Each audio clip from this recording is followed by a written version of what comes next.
Palavra da Verdade, com Hernandes Dias Lopes. Para mim é uma grande honra estar aqui com vocês e de repartir com vocês a palavra de Deus. Quando eu penso em liderança, eu me inclino a pensar naquele que para mim foi o grande líder do cristianismo. Como Deus mudou a vida dele, como Deus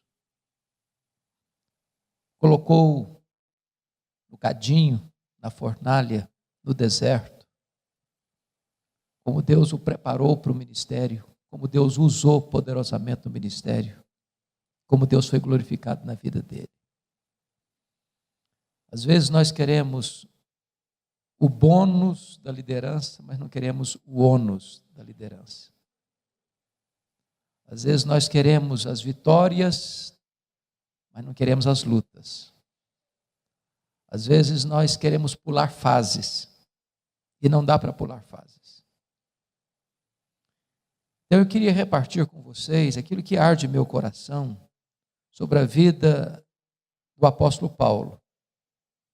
E peço a você para abrir sua Bíblia comigo na última carta que Paulo escreveu, que é a sua carta a Timóteo, a segunda carta a Timóteo.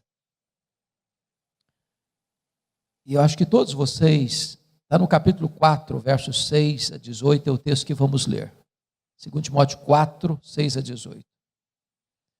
Todos vocês têm plena ciência de que essa foi a última carta que Paulo escreveu. Vocês têm plena convicção também que Paulo escreveu esta carta da sua segunda prisão em Roma, quando ele já tinha plena certeza que seria morto.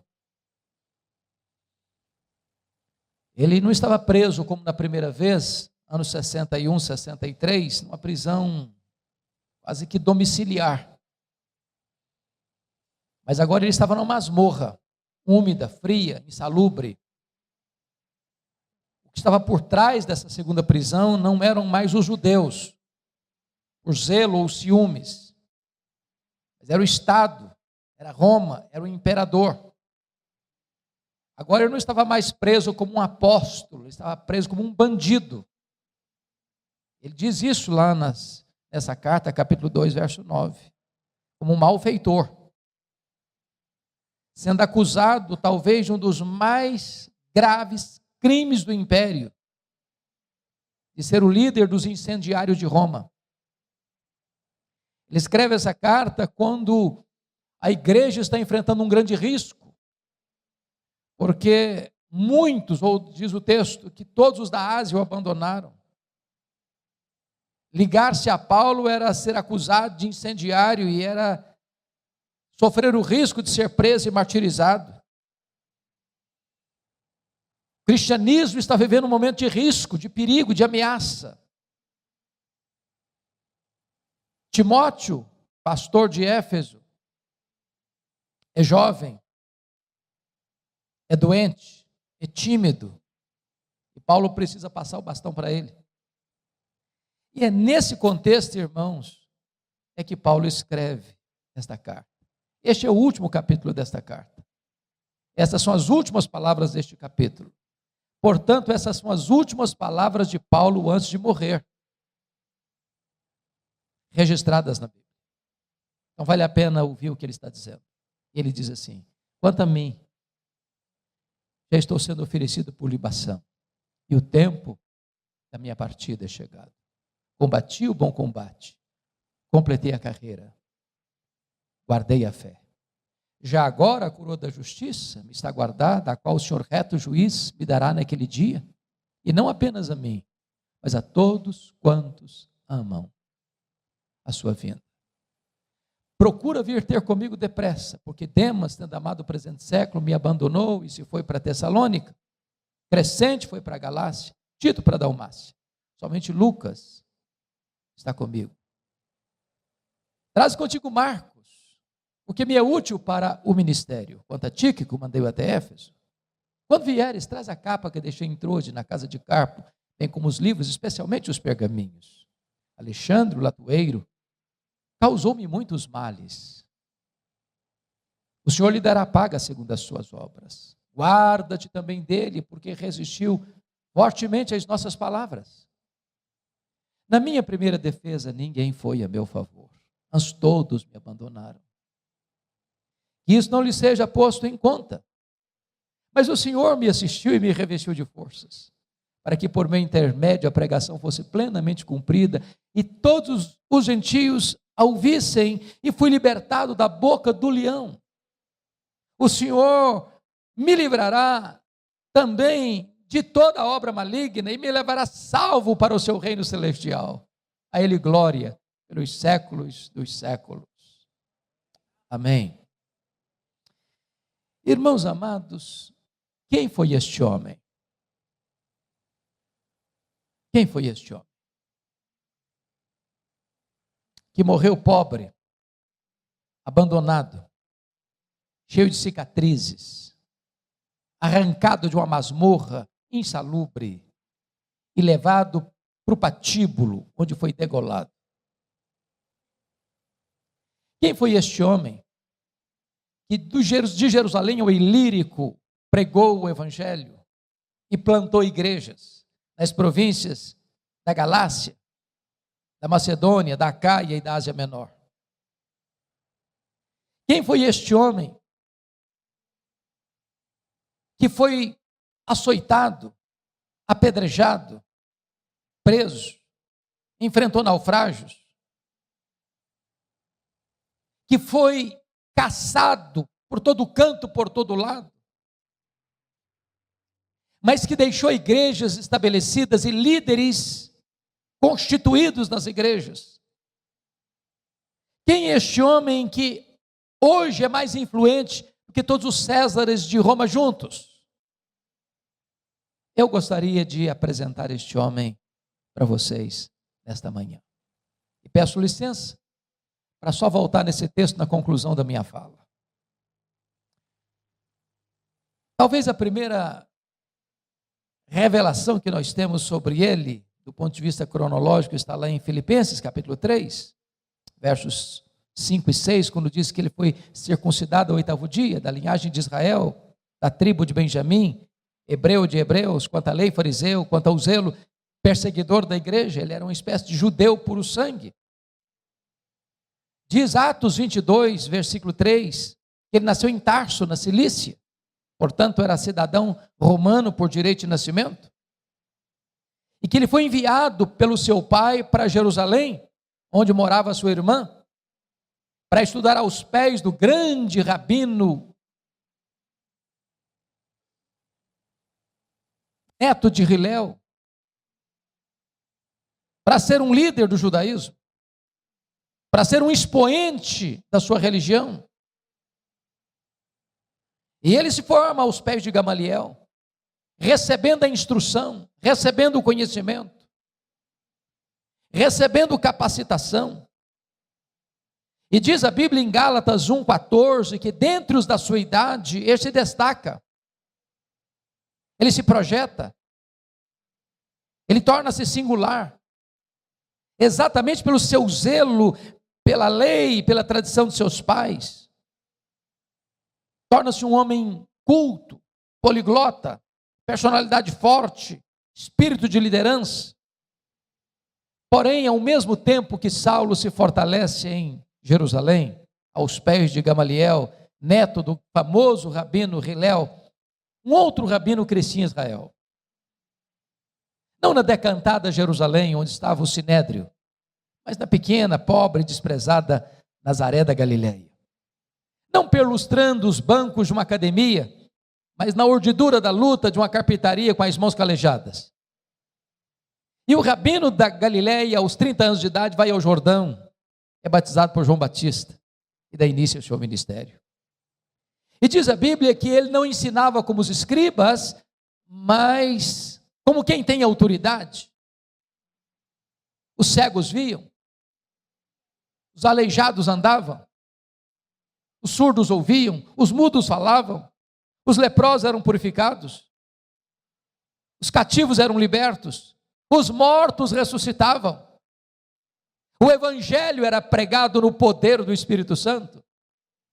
Isso provoca certamente ciúmes por parte do sinédrio. Escalam os fariseus para vigiá-lo, para policiá-lo, para investigá-lo, para buscar uma ocasião oportuna para pegá-lo no contrapé. Acusam-no, prendem-no, crucificam-no, sepultam-no, para alívio do sinédrio. Entretanto, no primeiro dia da semana, uma bomba explode no arraial do inimigo. O túmulo do Rabi da Galileia está aberto, e aberto de dentro para fora. Ele ressuscitou. Ele matou a morte, com a sua morte, ao ressuscitar dentre os mortos.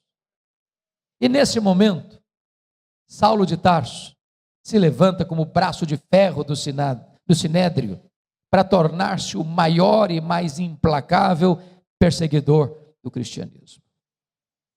E quando eu volto a atenção para o livro de Atos dos Apóstolos, Atos descreve Saulo de duas maneiras. Primeiro, descreve-o como uma fera selvagem. Essa expressão que está em Atos 9:1, respirando ameaças e morte contra os discípulos, e essa palavra no grego é a mesma para uma fera selvagem que salta sobre a sua presa para devorá-la. Ele era uma fera selvagem. Ele mesmo assim se define lá em 1 Timóteo 1,13. Era um blasfemo, insolente e perseguidor. Ele diz em 1 Coríntios 15:9, que nem direito de ser apóstolo tinha, porque ele perseguiu a igreja de Deus, por isso é considerava o menor dos apóstolos. Diz Gálatas 1,13, que ele devastava a igreja de Deus. Diz Atos 8, versículo 3, que ele entrava nas casas e arrastava homens e mulheres para jogá-los na prisão, e assim ele assolava a igreja de Deus. Diz Atos 9:21, que ele exterminava aqueles que professavam o nome de Jesus em Jerusalém. E você bem sabe que exterminar não é prender, exterminar não é bater, exterminar é matar. Saulo era um assassino, era um sanguinário, era um monstro. Se não, vejamos, Atos 22:4, ele disse que perseguiu o caminho até a morte. Ou seja, ele não perseguiu apenas os crentes, ele perseguiu a religião dos crentes, ele perseguiu o caminho com fúria mortal.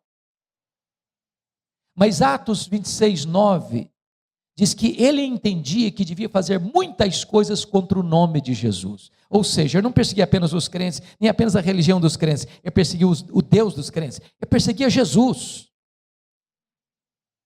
Mas Atos 26:10 diz que ele encerrou muitos, não alguns, não poucos, mas muitos dos santos em prisões, e contra esses muitos ele dava o seu voto quando os matavam.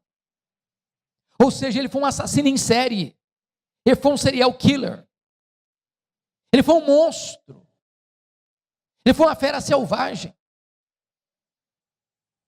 Diz Atos 26, versículo 11, que por todas as sinagogas ele perseguiu os crentes, castigando-os, batendo neles e forçando-os inclusive a blasfemar.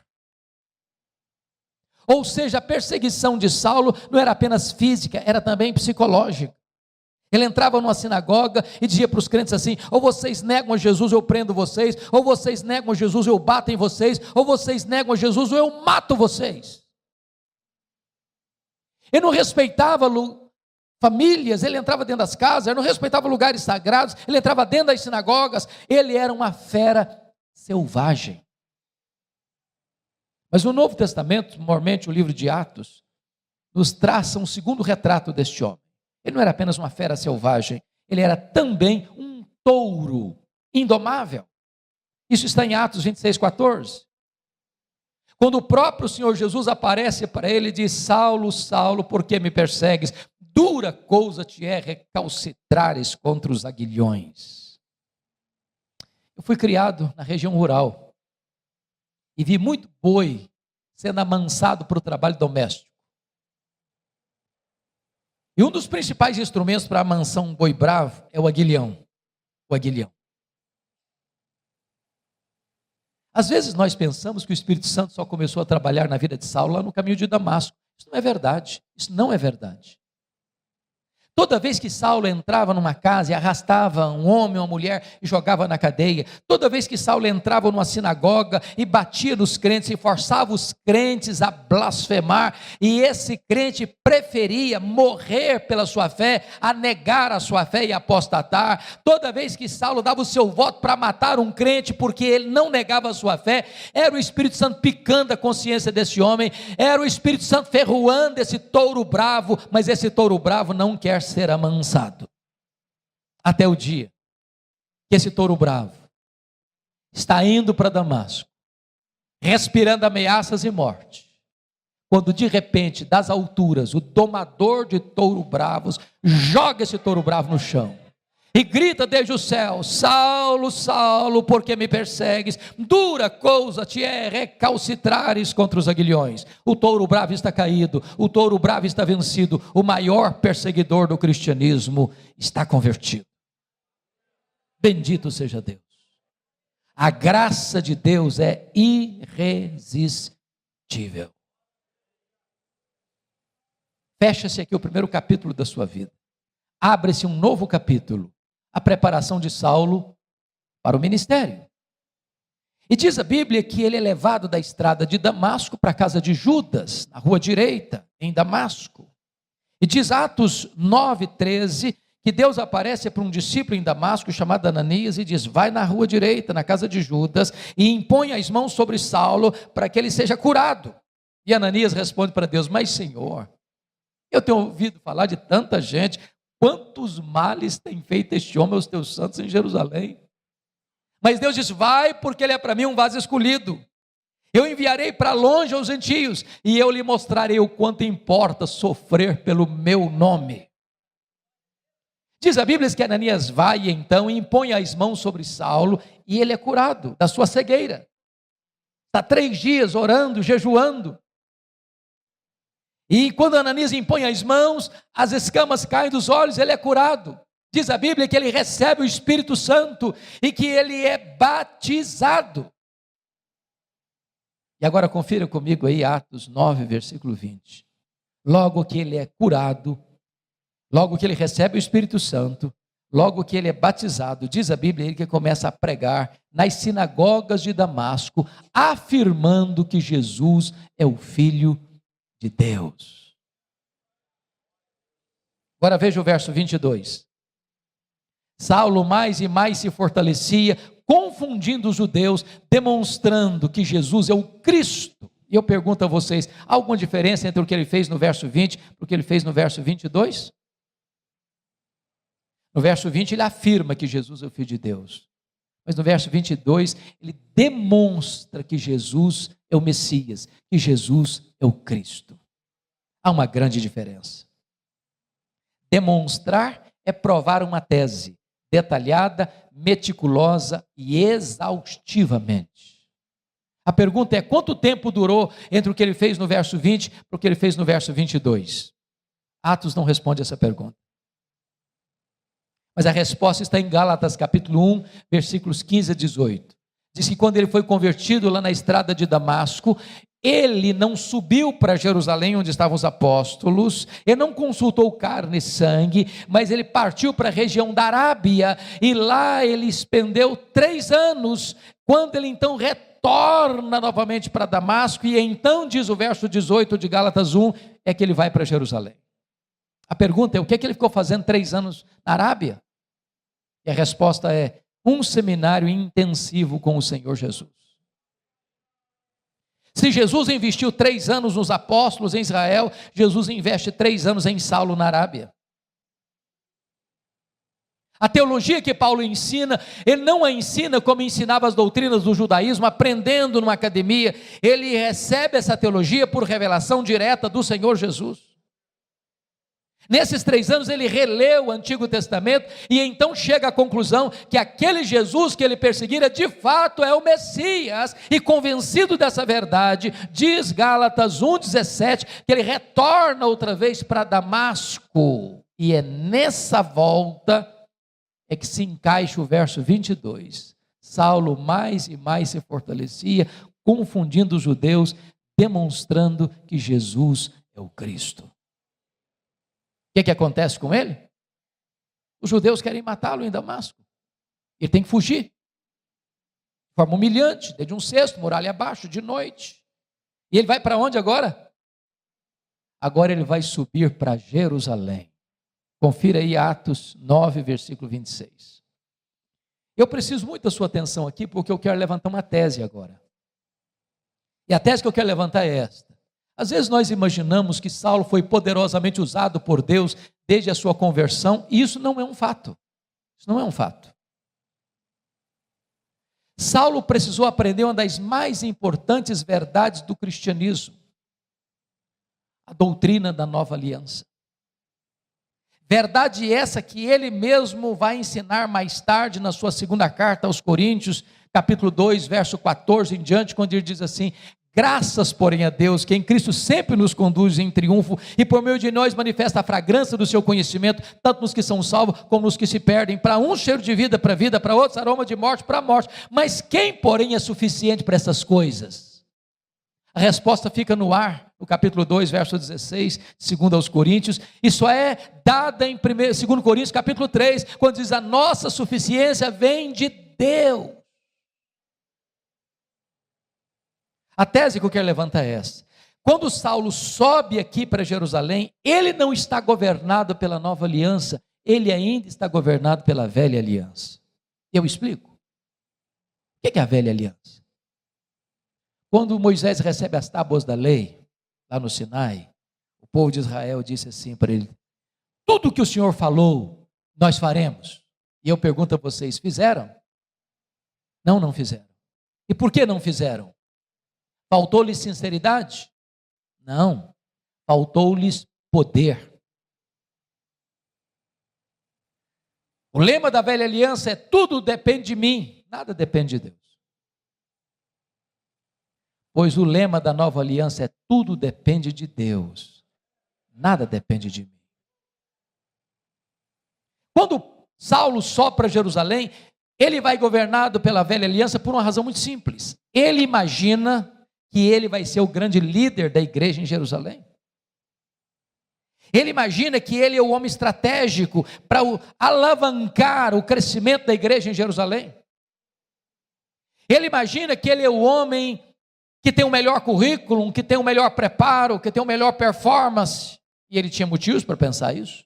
Primeiro, porque os apóstolos de Jesus eram galileus. E você bem sabe que em Jerusalém, na Judéia, os galileus eram tidos como gente de segunda classe. Era chamada de Galileia dos gentios. Tanto é fato que quando aconteceu o Pentecostes, vocês se lembram disso, a multidão se ajunta e 3 coisas aconteceram. Primeiro, ceticismo. O que quer isso dizer? Segundo, preconceito. Esquece, são galileus. Terceiro, zombaria. Estão bêbados. Saulo pensou: esses homens galileus aqui em Jerusalém não vão conseguir nada.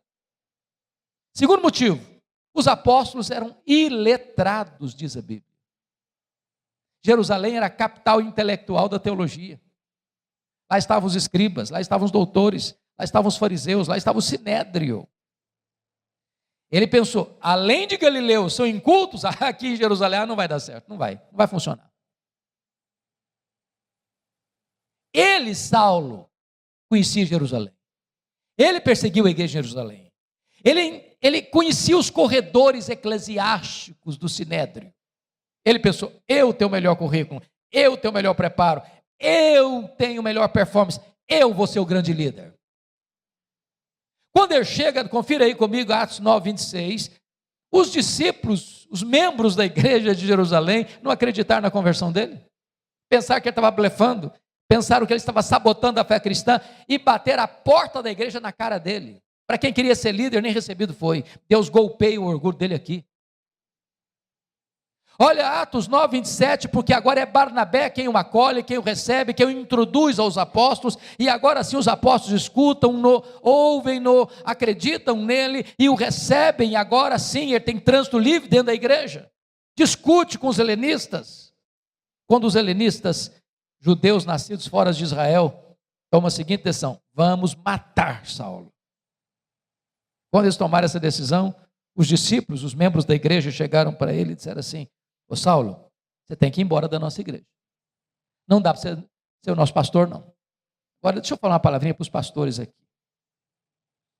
Não é fácil para você estar convencido que deva ficar na igreja e os membros da sua igreja estão convencidos que você deve sair da igreja. É complicado.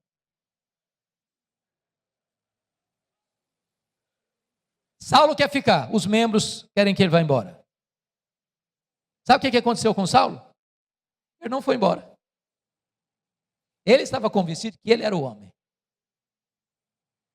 Só que não foram apenas os membros da igreja que queriam que ele fosse embora, não. Está escrito lá em Atos 22, 17 a 19, que o próprio Deus apareceu para ele e disse: vai embora. Ô irmãos, aí não tem mais opção aí. Se ser mandado embora da igreja pela liderança da igreja é uma coisa, pelos membros da igreja é outra coisa. Vai ser mandado embora da igreja pelo próprio Deus? Parece que não sobra opção mais. Sabe o que aconteceu com ele? Ele não foi embora. Não foi. Olha aí o versículo 18, 22, 18. Ele começa a razoar com Deus, ele começa a discutir com Deus. Ele começa a argumentar com Deus: mas Senhor, eu persegui a igreja aqui.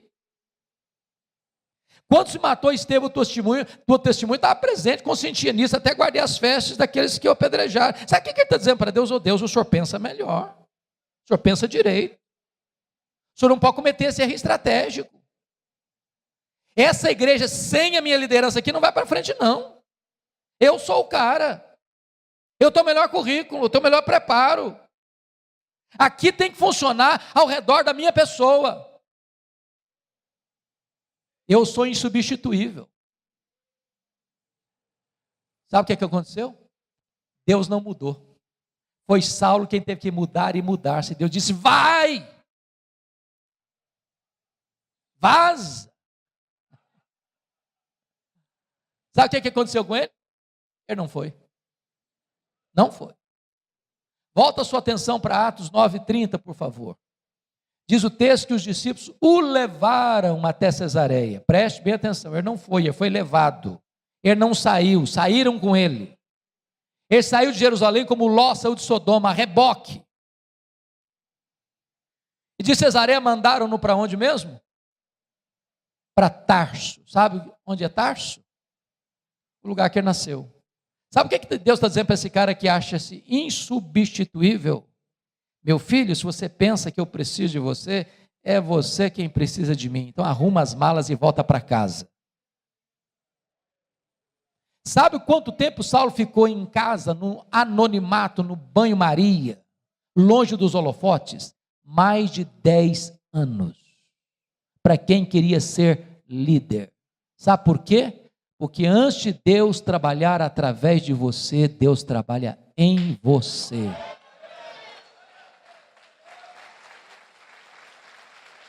Deus está mais interessado em quem você é do que no que você faz. Vida com Deus precede trabalho para Deus. A vida do líder é a vida da sua liderança. Saulo precisava aprender isso. Que tudo depende de Deus. Nada depende de nós. Mas o pior não tinha acontecido, não, irmãos. O pior está lá em Atos 9:31. Diz que no dia que Saulo arrumou as malas e foi embora da igreja, a igreja passou a ter paz e passou a crescer. Você quer coisa pior para um pastor do que isso? No dia que vai embora da igreja, os problemas da igreja se resolvem. A igreja deslancha a crescer. Para alguém que achava que ele era insubstituível. Pois bem, amados, passaram-se vários anos, diz Atos 11:25, que acontece um avivamento em Antioquia. A igreja manda para lá Barnabé. Barnabé se alegra em ver a graça de Deus. Lembrou-se de Saulo, foi lá em Tarso de Saulo: eu preciso de você, vamos comigo para Antioquia. E eles ensinam uma multidão de discípulos. Quando Atos 13, 1 a 3 diz que, estando a igreja reunida, orando e jejuando, o Espírito Santo disse: separai-me agora a Barnabé e a Saulo para a obra a que os tenho chamado. Prestem bem atenção, aqui o Espírito Santo mandou separar. Não foi Saulo e Barnabé, foi Barnabé e Saulo. Já foi reserva alguma vez? Já andou na sombra de alguém alguma vez? Saulo não era o líder, ele era o liderado. Deus ainda estava trabalhando nele para depois trabalhar através dele. Diz a Bíblia que João Marcos, auxiliar dos dois missionários, acompanha os dois. E ele chega em Pafos. O procônsul Sérgio Paulo se interessa em ouvir o evangelho, mas o seu mágico de tiracolo, Elimas, tenta impedi-lo, porque se o procônsul se convertesse, o mágico perdia o emprego.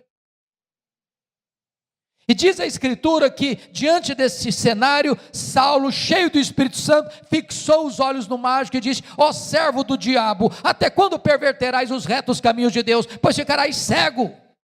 O mágico fica cego, os olhos espirituais do procônsul são abertos, é convertido a Cristo, e a partir desse momento, Saulo deixa de usar o seu nome judaico Saulo, e passa a usar o seu nome romano Paulo, e a partir daí ele se torna o maior líder do cristianismo. Por quê? Porque aprendeu uma lição: tudo depende de Deus, nada depende de mim.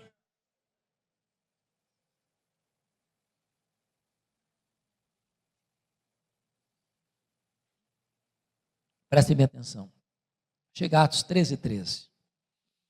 Diz que João Marcos, eles estão em Perge da Panfilha agora, e João Marcos abandona Paulo e Barnabé e volta para Jerusalém. Você já perguntou por que João Marcos deixou os dois missionários? Perge da Panfilha? A Bíblia não responde, pelo menos de forma direta.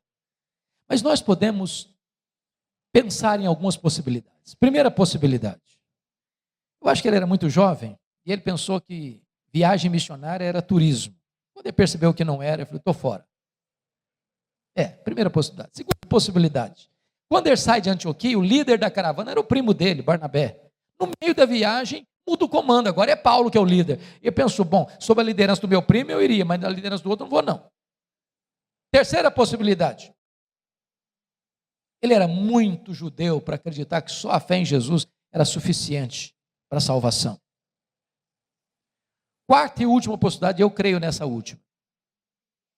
Diz a Bíblia em Gálatas 4, versículos 14 e 15, que Paulo pregou o evangelho pela primeira vez na Galácia, entenda-se Galácia do Sul, Antioquia da Pisídia, Icônio, Derbe e Listra, por causa de uma enfermidade física.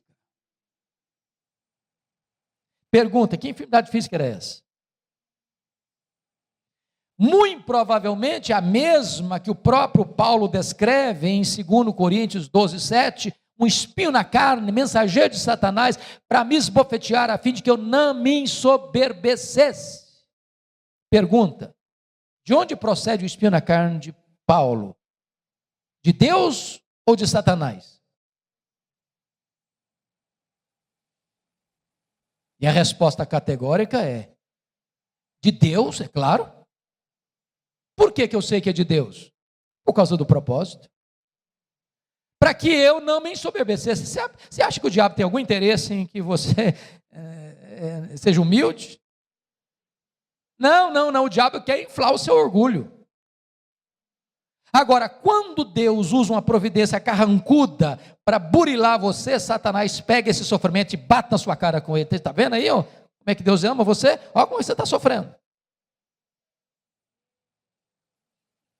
Então eu acredito o seguinte: essa região de Antioquia, essa região de Perge da Panfilha, Atos 13, 13, diz os estudiosos, era uma região pantanosa, alagadiça, com forte incidência de malária, e muito provavelmente Paulo pega uma malária nessa região,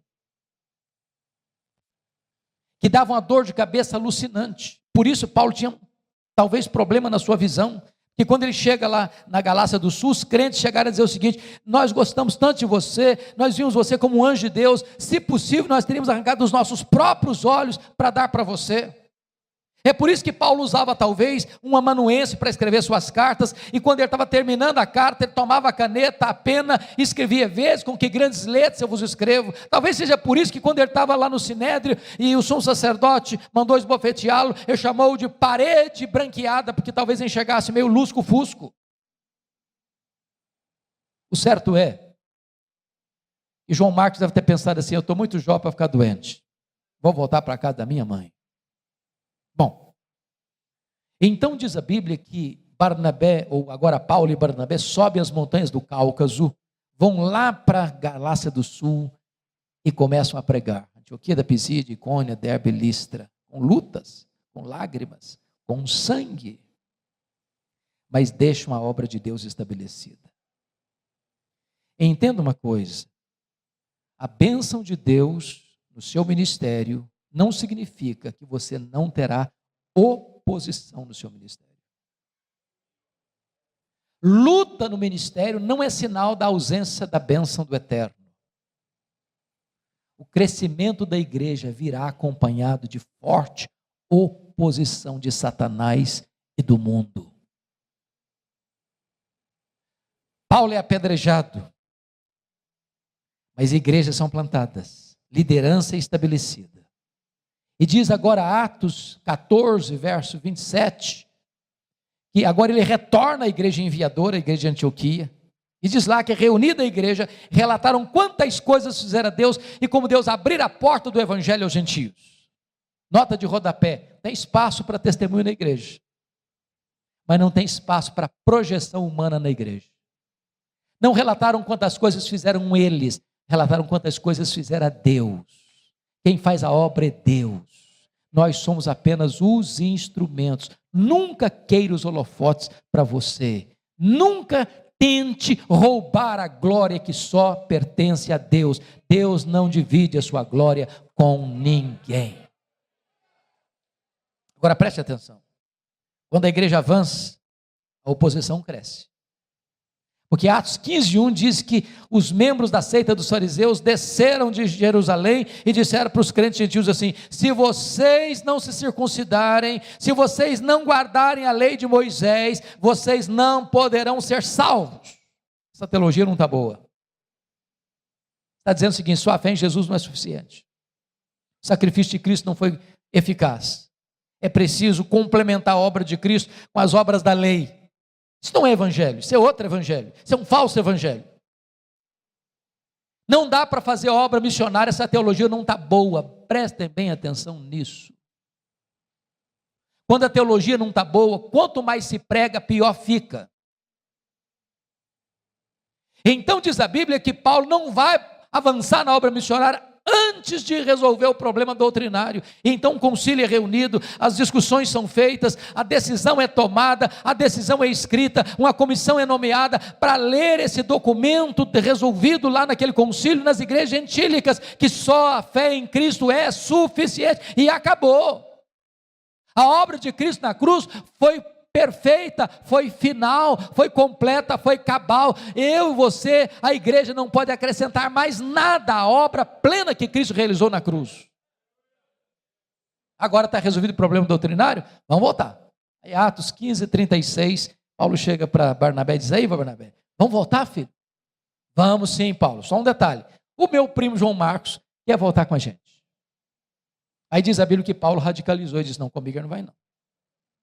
Eu não acho justo levarmos aquele que nos abandonou desde perto da Panfilha. Comigo esse menino não vai. Ele não serve para ser meu companheiro de viagem. Eu não quero esse rapaz na minha companhia para fazer a obra de Deus. Comigo ele não vai. Prestem atenção que Paulo está sendo radical. Nota de rodapé de novo. Os líderes da igreja não deviam brigar, mas às vezes brigam. Os líderes da igreja não deviam ter desavença um com o outro, mas às vezes tem. Mas deixa eu dizer uma coisa para você: mesmo quando os líderes brigam, a obra de Deus não pode ser frustrada. O plano de Deus não pode ser frustrado. Agora, em vez de uma caravana, tem duas. A Bíblia diz que Paulo pega Silas, profeta de Jerusalém, Barnabé investe no seu primo João Marcos, vai para Chipre.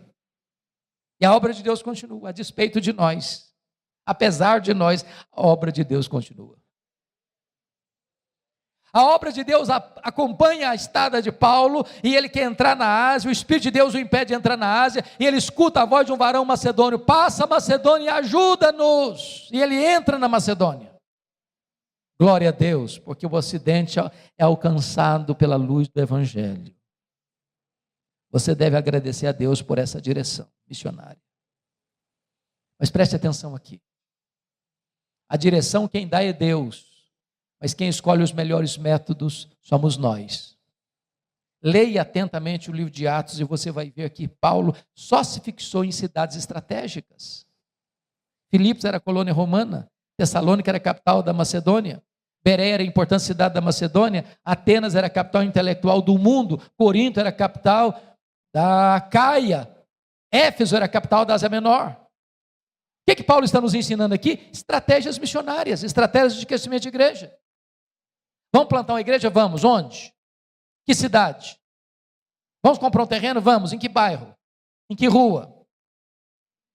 Porque às vezes, irmãos, a gente escolhe a cidade mais escondida, o bairro mais distante, a rua de mais difícil acesso, o pior terreno da rua, e aí fica lá 30 anos capengando.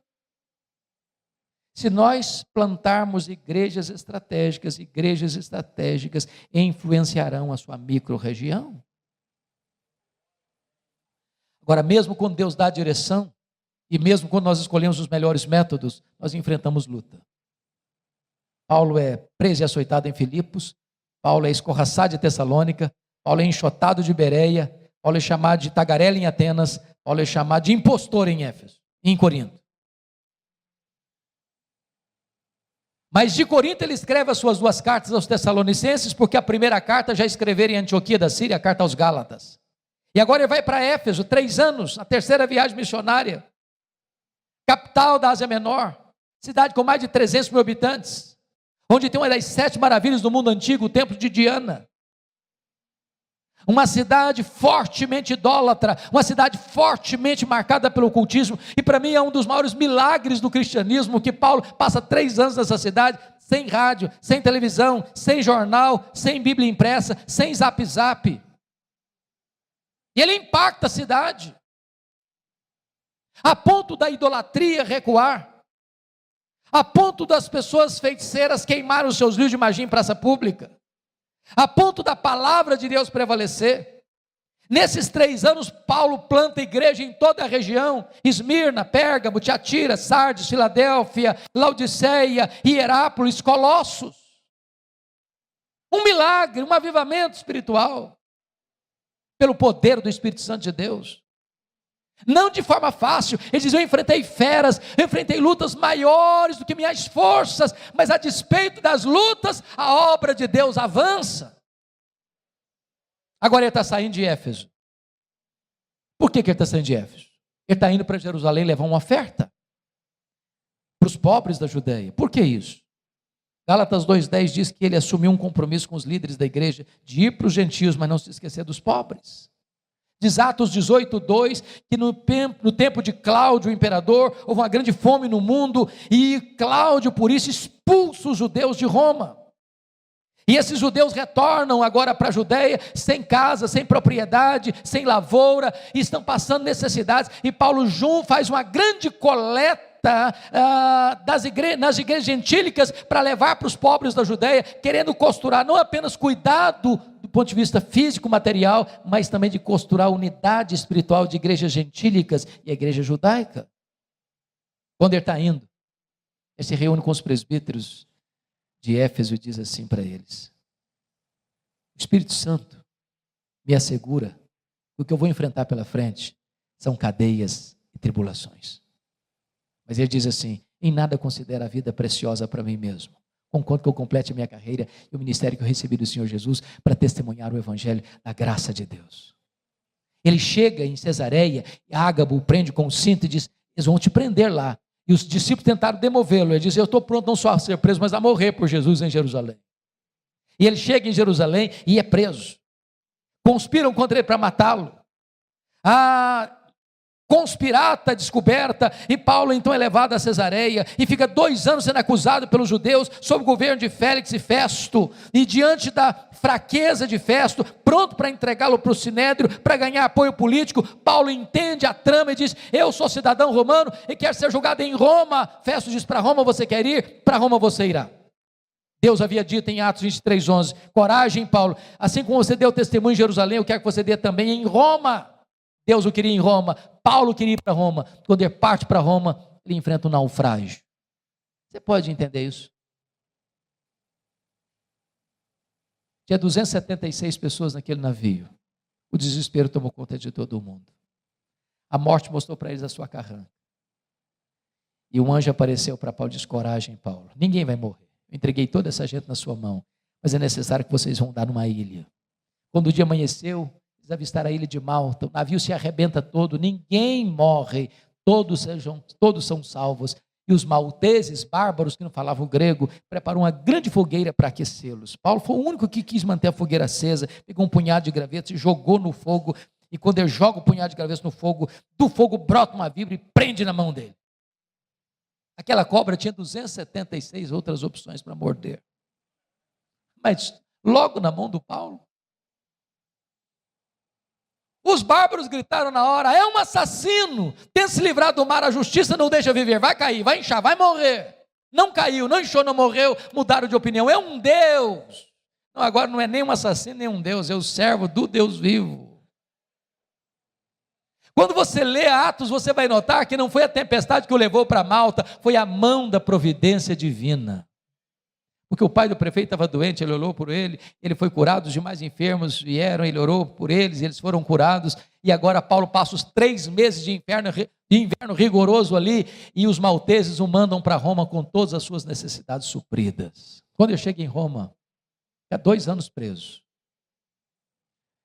e ele escreve aos Filipenses 1:12 assim: meus irmãos, eu quero que vocês saibam que as coisas que me aconteceram tem antes contribuído para o progresso do Evangelho. Que coisas são essas, Paulo, que você está falando, que aconteceram para você? Eu podia resumir para nós assim: olha, eu fui perseguido em Damasco, eu fui rejeitado em Jerusalém, fui esquecido em Tarso, eu fui apedrejado em Listra, fui preso e açoitado em Filipos, fui escorraçado em Tessalônica, eu fui enxotado de Bereia, fui chamado de tagarela em Atenas, eu fui chamado de impostor em Corinto, eu enfrentei feras em Éfeso, eu fui preso em Jerusalém, eu fui acusado em Cesareia, enfrentei um naufrágio para Roma, eu fui picado por uma cobra em Malta, eu cheguei em Roma preso e algemado, mas eu quero que vocês saibam que as coisas que me aconteceram têm antes contribuído para o progresso do Evangelho. Esse homem não crê em acaso, esse homem não crê em sorte, esse homem não crê em olho gordo, esse homem não tem medo de sexta-feira 13, esse homem sabe que a mão de Deus dirige o seu destino. Porque ele estava preso em Roma, diz ele em Filipenses 1, 3 coisas aconteceram. Primeira coisa, a igreja foi mais encorajada a pregar. Quando viram Paulo preso, algemado, trabalhando mais do que eles se mexeram. Isso levou Ray Stedman, de saudosa memória, fazer uma declaração insólita. Ele diz assim: um dos mais eficazes métodos de crescimento de igreja, eu não gosto muito desse método, é o seguinte: bote os pastores na cadeia e a igreja crescerá.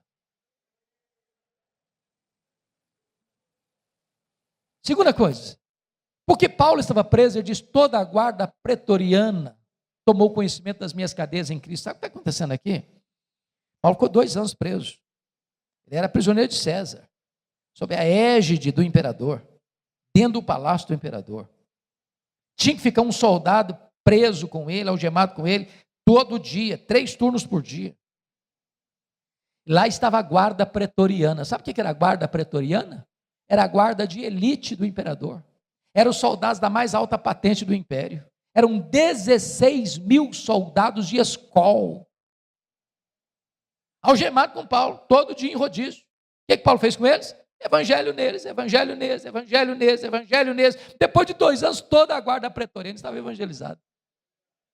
Se Paulo estivesse solto, ele jamais teria acesso àquele grupo de elite do império, de gente que trafegava pelo corredor do palácio, que tinha influência política no império.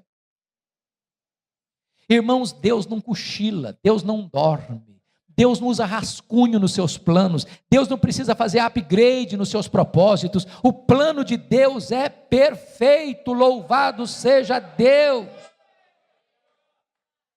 Terceiro, porque Paulo estava preso, ele não podia visitar as igrejas. O que é que ele fez?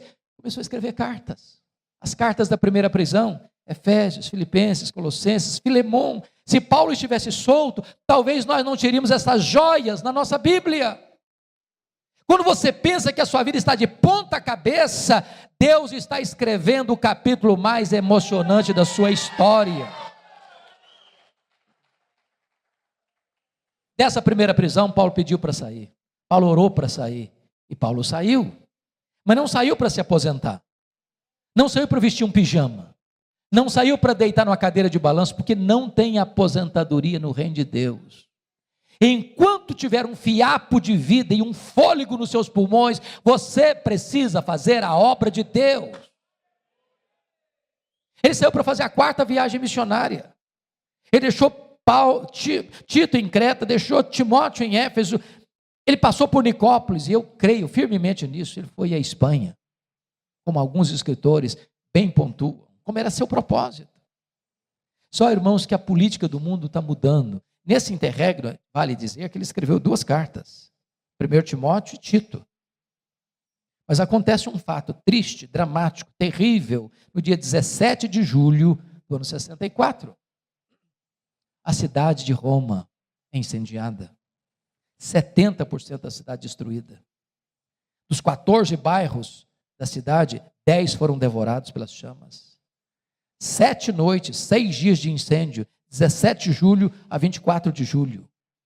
Os historiadores dizem que foi o próprio imperador Nero que subiu vestido de ator para o alto da torre de Mecenas, assistindo de lá o espetáculo das chamas. Quando o incêndio acabou, os 4 bairros restantes que não foram devorados pelas chamas eram densamente povoados por judeus e cristãos. Isso deu a Nero um álibi para botar a culpa do incêndio nos crentes. Começa um massacre. Os crentes são crucificados, são queimados vivos, são jogados às feras, são mortos à paulada, são afogados. Um banho de sangue. E nesse momento, Paulo está solto, o maior líder do cristianismo. Ele é procurado, ele é caçado, ele é preso. Talvez em Trode, na casa de Carpo. Não deu prazo de pegar os livros, nem os pergaminhos, nem a sua capa. E agora ele é jogado numa masmorra escura, úmida, fria, insalubre, de onde as pessoas saíam leprosas, ou para o martírio. E é dessa prisão aí que ele escreve a sua última carta, 2 Timóteo. E agora eu peço que você abra no texto que nós lemos lá no começo, para nós encerrarmos.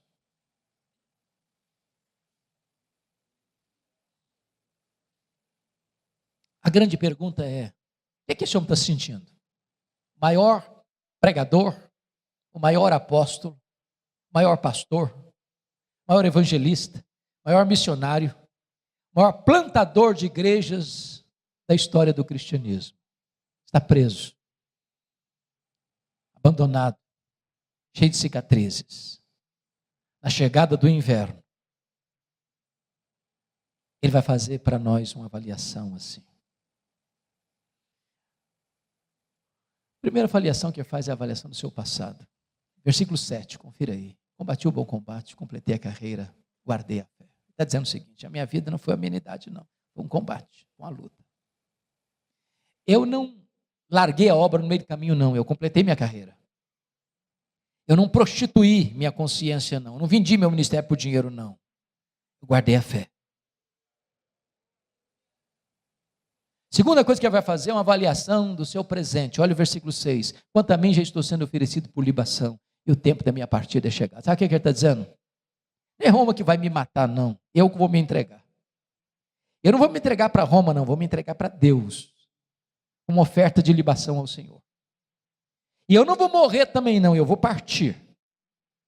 Porque a palavra partida aí é um eufemismo para morte. Essa palavra partida no grego tem 3 significados. Primeiro, significa tirar o fardo das costas de alguém. Sabe o que é morrer para um crente? Diz Apocalipse 14, 13. é descansar das suas fadigas. Segundo significado, é desatar um bote para atravessar o rio. Sabe o que significa morrer para um crente? É fazer sua última viagem rumo à pátria celestial.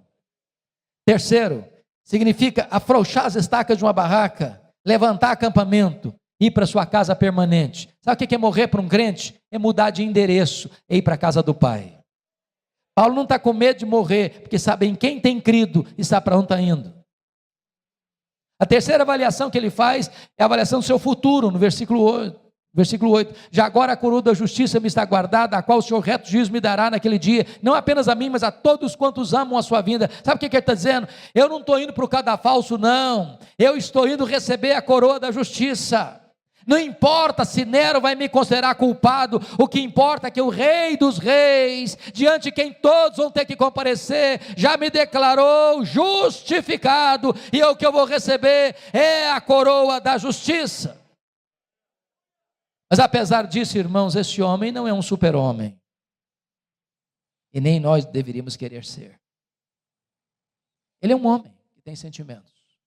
O que eu acho bonito em Paulo é que ele, ao fechar as cortinas da vida, não tem vergonha nenhuma de compartilhar conosco as suas lutas. Ele vai mostrar para nós alguns dramas que ele viveu. Primeiro drama da solidão. Olha o verso 9. Procura vir ter comigo depressa. Olha o versículo 21. Venha, mas venha antes do inverno, meu filho. Olha o versículo 11. Quando você vier, filho, traz Marcos contigo. Ele me é útil para o ministério. Eu amo esse versículo, porque ele me remete a Atos 15, 36 a 41, quando um dia Paulo disse assim, esse rapaz não serve para andar comigo, eu não o quero comigo, ele não serve para ser meu companheiro. Agora Paulo, já velho, já encanecido, já cheio de cicatrizes, está dizendo, eu quero esse menino comigo, eu preciso dele ao meu lado, eu quero encostar minha cabeça no peito dele antes de morrer. Sabe o que significa isso, irmãos? Você nunca é tão grande como quando você é humilde. Não desça a sepultura com pendências emocionais na sua vida. Tenha coragem de pedir perdão. Tenha coragem de tratar de relacionamentos machucados e feridos. Não deixe gente ferida por suas próprias mãos antes de partir para o Senhor. Segundo drama que esse homem enfrenta é o drama do abandono. Olha o versículo 10. Porque Demas, tendo amado o presente século, me abandonou. Não é fácil ser abandonado. Não é fácil ser abandonado por aqueles a quem você amou. Não é fácil ser abandonado na velhice, quando você precisa de ajuda. Não é fácil ser abandonado quando você está precisando de um ombro. Porque gente precisa de Deus, mas gente precisa de gente. Abandono. Paulo está lidando com isso. Abandono dói, seja em qualquer situação da vida. Terceiro drama que ele está enfrentando. O drama da traição. Olha o versículo 14 e 15. Alexandre o latoeiro causou-me muitos males. Os historiadores dizem que foi esse homem que delatou o apóstolo Paulo, culminando na sua segunda prisão e no seu consequente martírio. É gente que apunhala você pelas costas, é gente que puxa o seu tapete, é gente que se alegra quando você cai, é gente que chora quando você se levanta, é gente que celebra as suas derrotas e se entristece com as suas vitórias. Não é fácil ser traído, irmãos, não é fácil. Mas olha o versículo 15. Ele não resiste apenas a Paulo, ele resiste às palavras de Paulo. Ele não resiste apenas quem Paulo é, ele resiste o que Paulo faz. Não é fácil ser traído. Quarto drama que Paulo enfrenta, irmãos, é o drama das privações. Olha o verso 13. Paulo enfrenta 3 privações. Privação emocional, eu preciso de gente. Privação mental, ele diz, traz os meus livros, os meus pergaminhos. Nota de rodapé aqui. Gente, Paulo sabe que vai morrer. Sabe que vai morrer, mas quer estudar um pouco mais. Tem gente que passa a vida inteira e não lê nada, pois Paulo está querendo ler, sabendo que está sentenciado à morte. Alimente a sua mente. Estica o seu cérebro. Estude. Você, pastor, no momento que cessar de aprender, você cessa de ensinar. Você não pode se alimentar de leite magro e destilar néctar para o povo. Você precisa ler e estudar até o último dia da sua vida. Terceira privação que esse homem enfrenta, privação física. O irmão, o inverno está chegando, e ele diz: traz a minha capa, meu filho, quando você vier. Lá em Roma faz temperatura da parte de zero. Dentro de uma masmorra é tão frio lá dentro quanto lá fora. Vocês sabem que gente velha sente mais frio que gente nova. Está dizendo: meu filho, se você não trouxer a minha capa, eu vou morrer de frio, antes de ser degolado. Sabe o que me impressiona, irmãos? É que o maior pastor, maior missionário, maior apóstolo, maior líder, maior plantador de igrejas, maior teólogo do cristianismo, não tem uma capa velha para usar no inverno. Se Paulo fosse lido pelas leis da teologia da prosperidade, seria um fracasso. Um fracasso. E quantas vezes você e eu estamos murmurando, tendo casa para morar, tendo roupa para vestir, tendo cama para dormir, tendo comida sobre a mesa.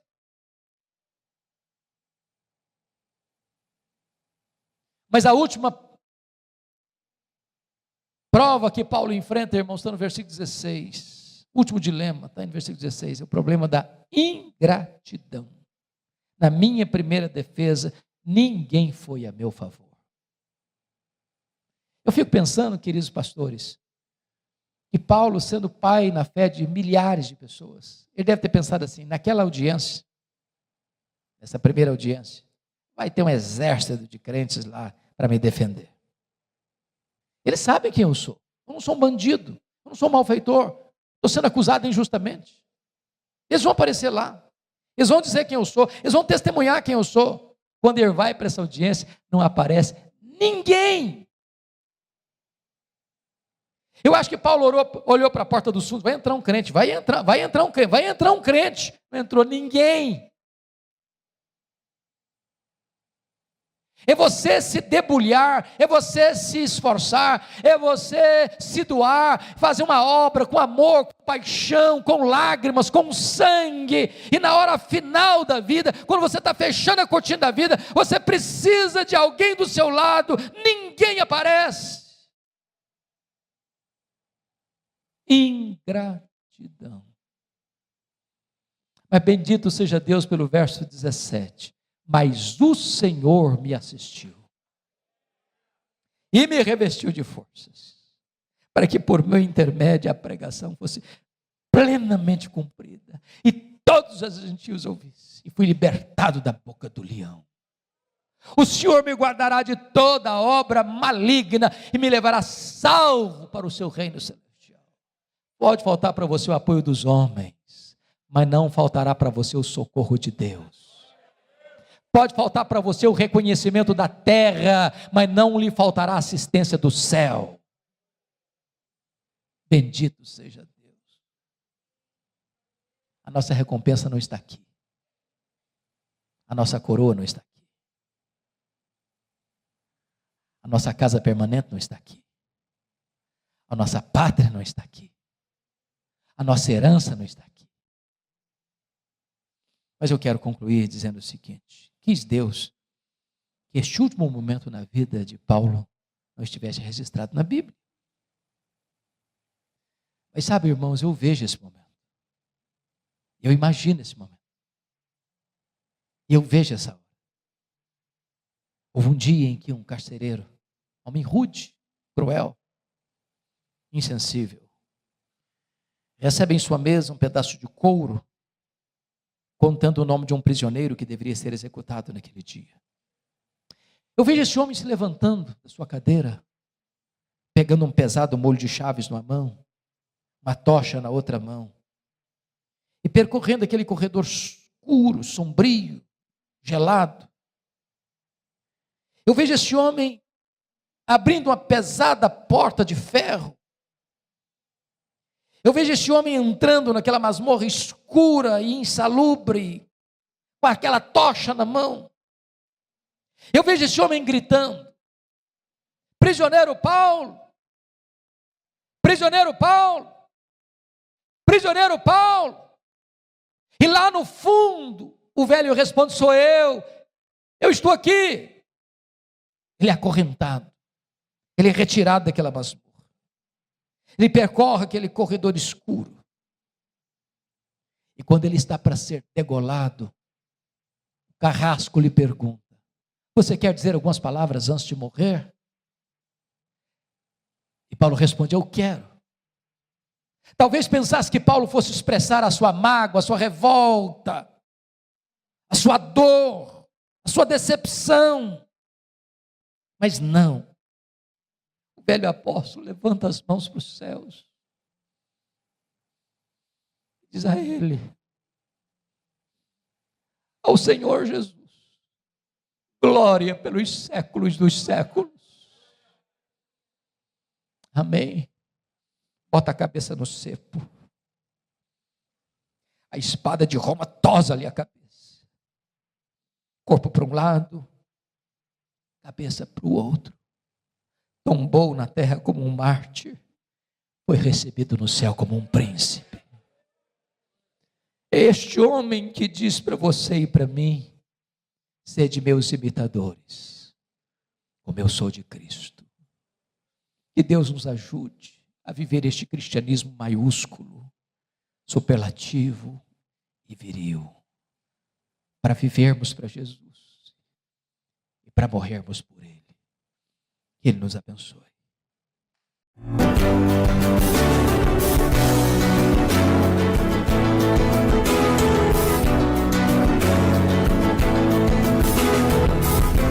Palavra da Verdade, com Hernandes Dias Lopes.